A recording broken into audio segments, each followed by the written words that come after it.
Fala pessoal, eu sou o Caio, sou criador do canal To Grow. Sejam todos muito bem-vindos de volta. Nesse vídeo nós vamos falar sobre erros, principalmente sobre como lidar com eles e aproveitar algo que é essencialmente negativo.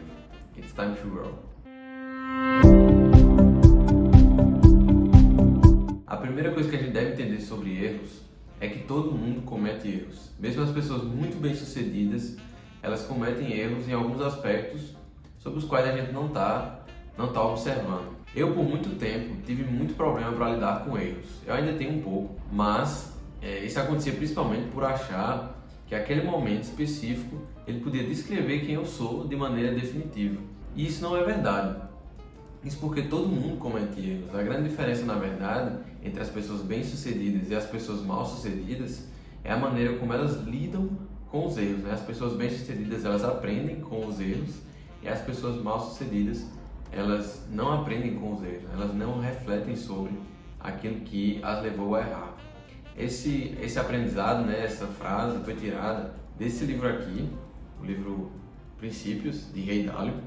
Ray Dalio ele é um investidor, escritor, né, empresário. Ele é CEO da Bridgewater, que é uma empresa que ele fundou. Para Ray Dalio, uma das coisas mais importantes é ter um ambiente em que é aceitável errar de maneira segura. De maneira segura quer dizer em pequena escala, né? Para que com esses pequenos erros a gente consiga aprender, né? Eles consigam nos guiar ao sucesso que a gente deseja na realização de uma certa atividade, de um certo processo. Isso porque para ele, mais importante do que o deslize em si, é a maneira como a pessoa reage, né, ao deslize, né? A autorreflexão que a gente faz em cima desse erro. Ele dá um exemplo sobre como ele coloca isso em prática, que é a maneira como ele lida com funcionários, né, da empresa dele que cometem erros, né? Existiu inclusive um funcionário específico que cometeu um erro, um deslize, né, que acarretou em uma perda enorme de capital, né, quando ele esqueceu de realizar uma operação financeira. Enfim, o fato é que foi um deslize considerável, né? Então, na cabeça dele,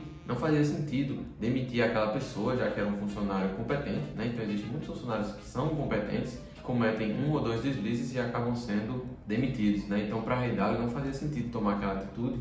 Isso porque aquele era um bom funcionário que estava aprendendo uma lição naquele momento, já que ele notou que aquela pessoa estava tentando tirar uma lição, né, daquele erro, né?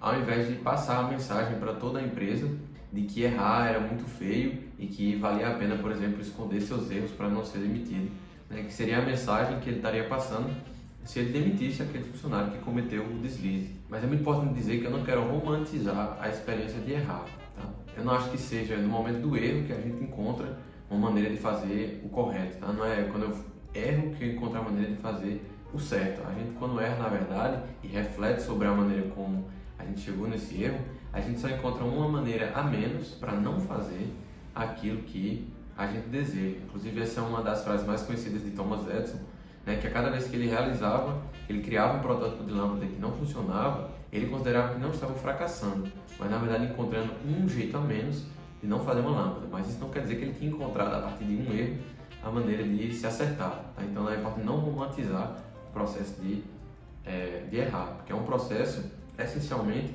realmente negativo, né, que nos causa sofrimento, mas, por outro lado, é um tipo de sofrimento que a gente não deve evitar e nem evitar que outras pessoas ao nosso redor tenham de passar por esses momentos de sofrimento. Isso porque a dor, né, esse momento de dor, ele nos mostra que há algo errado com a maneira com que a gente está lidando com a tal atividade que a gente deseja desempenhar. E um exemplo até interessante disso é o nosso corpo, né, a dor no nosso corpo. Quando a gente sente dor no nosso corpo, significa que há uma parte dele que precisa de mais atenção, né, que precisa que a gente dê atenção e resolva porque existe algum problema, né? E isso, inclusive, previne, né, que a gente sofra mais ainda com algum problema, né? Quando a gente sente uma dor, a gente normalmente investiga e às vezes consegue descobrir um problema de saúde que seria grave, mas de maneira antecipada, né, o que nos ajuda a tratar. Ou, por exemplo, o nosso mecanismo, né, de reflexo, quando a gente sente dores, né, quando a gente sente, por exemplo, que nossa mão está queimando no fogo, a gente consegue tirar rapidamente porque a gente sentiu a dor, né? Se a gente não existisse esse mecanismo de dor para que a gente desse atenção ao fogo, a gente ia esperar, né, para retirar a mão quando a gente conseguisse visualizar que existe algo errado, né, com a nossa mão, que ela está ali no fogo, e isso poderia, por exemplo, fazer com que a gente demorasse muito tempo para reagir a um problema. Então esse momento de dor ele é importante que a gente passe por ele. Ele é um mecanismo que nos mostra um problema. Mas apenas passar, né, por um momento de dor por si só não vai nos levar à evolução, né? É importante que a gente olhe para esse momento de dor, né, e viva de alguma forma refletindo sobre ele, tá? Que a gente esqueça um pouco a imagem que as pessoas têm da gente nesse momento. É fácil falar, mas é muito difícil, a gente se sente mal, né, com o jeito que as pessoas nos olham, principalmente no ambiente profissional, por exemplo, quando a gente comete um erro, ou a sociedade no geral, quando todo mundo sabe que a gente cometeu um erro. Então é muito difícil encarar isso, mas para ele é o ponto importante, é o ponto chave, é a gente esquecer um pouco disso e tentar refletir sobre a maneira com que essa dor, esse sofrimento foi gerado.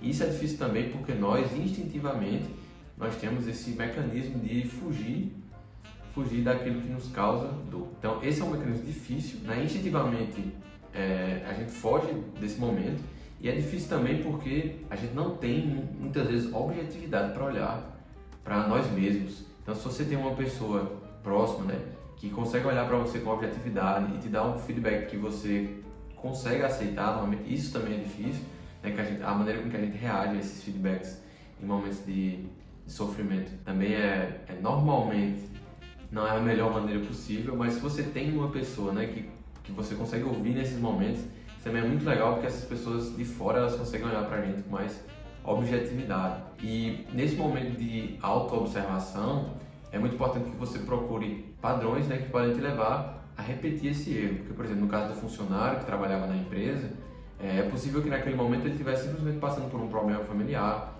e que aquele fosse um deslize momentâneo, né, de ter algum problema com a esposa ou com os filhos, e que aquilo tirava a atenção dele no momento do trabalho. Mas pode ser também que, por exemplo, na sexta tarde ele tenha menos atenção, né, ao trabalho, ou logo depois do almoço seja um momento sonolento, então ele deveria estar fazendo outra coisa que não, por exemplo, estar lidando com movimentações financeiras naquele momento. Então encontrar padrões que te levam a errar. Não só padrões em horários, tá? Mas padrões de qualquer tipo. Fazem com que você identifique erros que você costuma cometer. E todo esse processo é normalmente ainda mais difícil e mais incomum de encontrar pessoas que conseguem realizar ele de maneira saudável, né?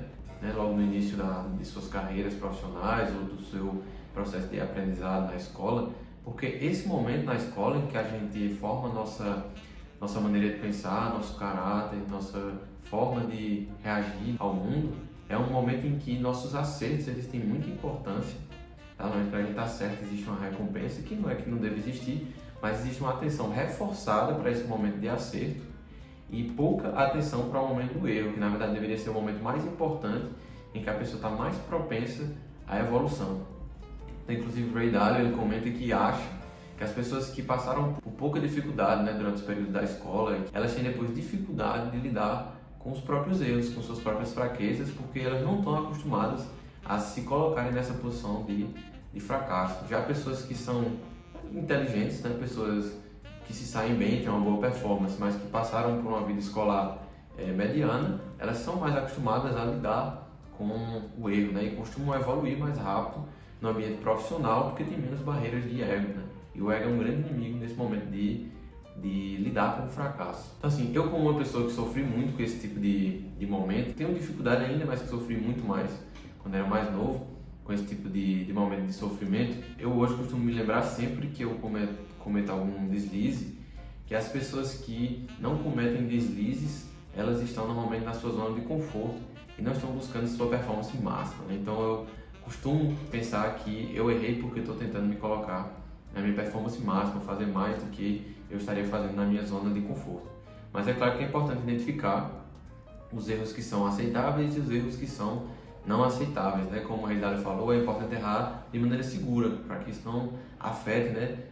Não tenha uma influência significativa no seu ambiente de trabalho, nas suas relações interpessoais e etc. E por isso que é até importante que a gente reconheça nossas próprias limitações, né? Porque quando a gente reconhece que, por exemplo, no caso do funcionário, né, ali depois do almoço a gente precisa de atividades que requerem menos atenção, por exemplo, então a gente consegue evitar esses momentos, ou que a gente se conhece de maneira suficiente para entender que um certo tipo de conhecimento a gente não tem, né, que a gente não pode realizar até tipo de atividade sozinho, a gente precisa de ajuda. Inclusive tem um autor também que até recentemente ele fez um post no LinkedIn sobre isso, em que ele diz que quando a gente reconhece, né, quando a gente tem essa humildade de dizer não consigo, né, não sei fazer, de maneira, é claro, a se colocar em posição de aprender sobre aquilo, a probabilidade é maior de que apareçam pessoas que podem nos ajudar, né, com aquela atividade. Né? No momento que a gente não expressa essa necessidade de ajuda, ninguém vai aparecer para nos ajudar. Né?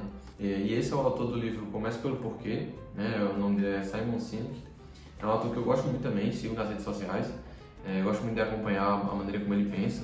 Então, se eu pudesse deixar uma lição, apenas uma lição para você sobre erros, no momento que você errar, procure encontrar a causa raiz desse erro, né? O que realmente te levou a esse momento, ao erro, para que você evite repetir, né, isso no futuro. Então é isso, pessoal. Espero que vocês tenham gostado desse vídeo. Se foi o caso, eu peço que vocês deem o like, né, no vídeo, sigam o canal para não perderem nenhum dos nossos próximos vídeos. E por hoje é só, um abraço e até semana que vem.